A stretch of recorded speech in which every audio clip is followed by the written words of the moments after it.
All right, in this video, I'm going to do the laminate flooring for my basement video game room. I got this, I don't know, Mono Serra foamy underlay for the laminate floor, and I got this sheathing, which is going to be used to fill in some of the low spots. It's also called felt. Anyway, standard dry sheathing is what it's called. I think I got it from Rona, but they're going to sell it at Lowe's or Home Hardware as well. And like I said, I'm going to use that for leveling the floor a little bit.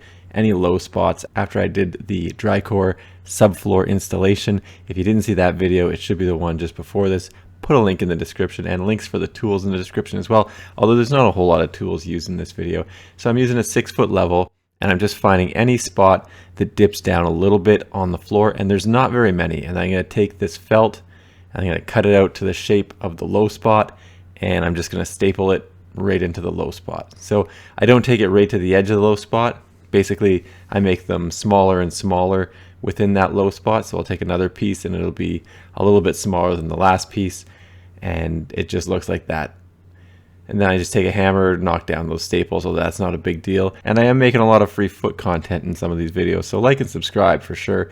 And just take that level when you're done and make sure it's flat. The floor doesn't have to be level necessarily. It needs to be flat, no bumps, no low spots. And I only found one other low spot, which was a little bit longer and obviously a little deeper. I did 3 layers of the felt on the low spot in the middle. Now this foam I got doesn't have the stickiness on one side, so it's kind of cheaper, but whatever. I just use the staple gun again, and I shoot in about 10 staples, not a whole lot. Obviously the floor is going to hold it down once you put the flooring in, but just roll it out, make sure there's no overlap necessarily, but the edges are touching. Now for the laminate flooring I got is this Goodfellow Hydra Safe, and I would recommend this Hydra Safe product in the basement. If it gets damp, you won't have the center blow out, so that basically means that the laminate won't sort of puff up and get destroyed by just having some water go on it. So definitely water safe stuff is probably preferable. This is a dry basement, but you never know. So I've obviously put the first piece down. No real mystery there. To measure the piece, you turn it around the opposite direction and then just sort of eyeball it up here and cut off the amount that you want so that it fits just shy of the wall.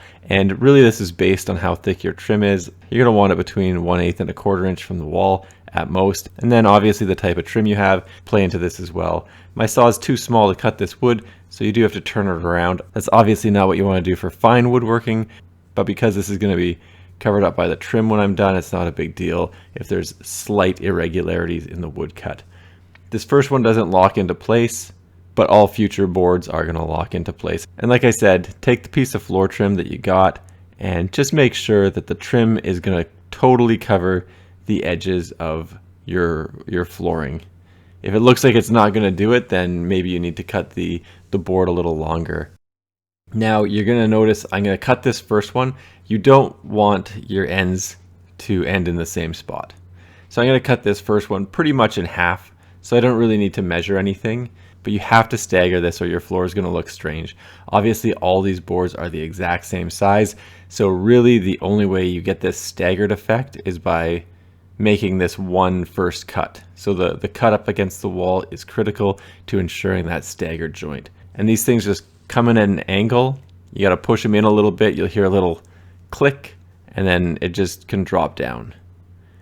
Then obviously the next piece I'm going to put down is a full-size piece, and it's going to overlap both on the long side and the short side for the piece that I just put down. And for these early pieces, they're going to move around a little bit, so you may need to stand on the boards that you've already put down. I do find that they lift up on the forward edge when you only have a couple down, but once you get going in the room, they flatten out. And also you do need to periodically go around and make sure that it's fully seated into place and that you hear that click when you push them in. If you don't hear that click, again, they will stick up on the end, and that's a good indication that you haven't put your floor together properly. And obviously, again, I'm going to cut that piece down. You just have to turn it around, mark the distance you want to cut off, and then just take it to the circular saw. Very simple to cut this stuff. This floor is about 100 to 150 square feet, and you can knock this out in about an hour. Again, I'm going to cut this one down because you don't want that full-size piece to be one over from the other one. So you don't want your lines to look like they line up. So I'm going to cut this one in between the ends of the first one that I put down and the second one. So it'll be somewhere in between. So this one's more of a 3/4 length piece. So I did a full piece on the first one, about a half piece on the second one, and this is going to be about a 3/4 piece on the third one. So again, all the ends are staggered. They don't have that sort of staircase effect where every single one beside it is either going up in equal sizes or down in equal sizes.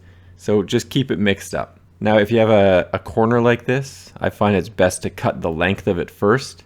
So after I took it to the circular saw and cut the length, I'm now going to do a rip cut to make it fit against the wall. And for this, I just used the straight edge.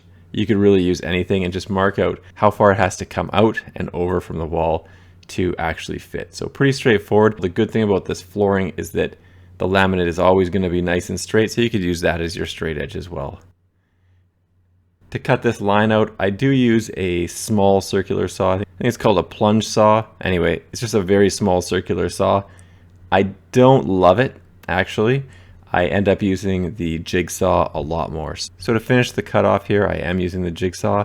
And like I said, I do just use the jigsaw for the rest of the process. Anytime I need to do a rip cut like this, I just take my time with the jigsaw and make sure that I don't make a sloppy line.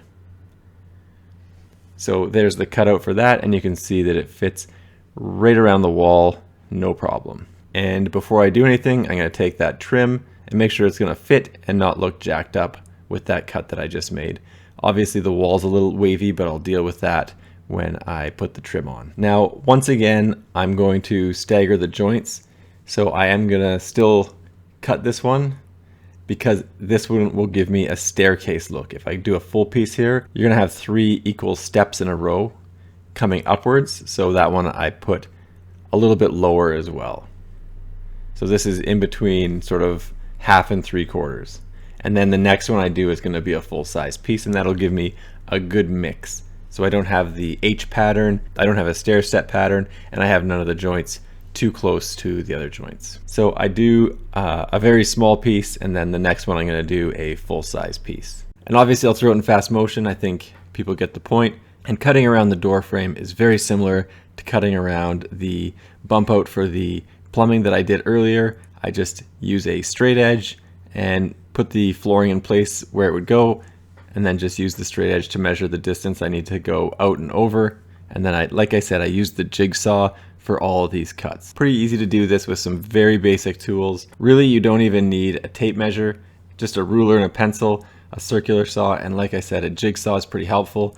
I didn't use a hammer. I didn't use anything like that to knock these things in place. I found it was very easy just to do it by hand. And once you get going on this, it's super fast. And really most of the time is taken in walking back and forth to the saw and making those cuts. Everything else just goes together no problem. And this is what I ended up with. Obviously I haven't put the trim down in this video, but I'm going to do the trim as well to make sure that this room is fully done. I do like the product, and obviously there's lots of nice laminates out on the market now. And similarly, there's pretty decent vinyl out on the market. It doesn't look like the stuff you'd buy in the late 80s and early 90s where it looks pretty crappy. This stuff looks fairly real, and overall it comes together very well.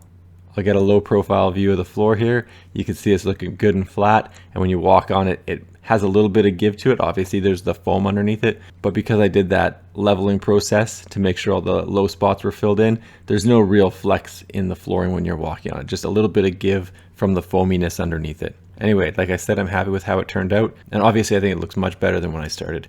Anyway, thanks for checking out my video. Don't forget to like and subscribe.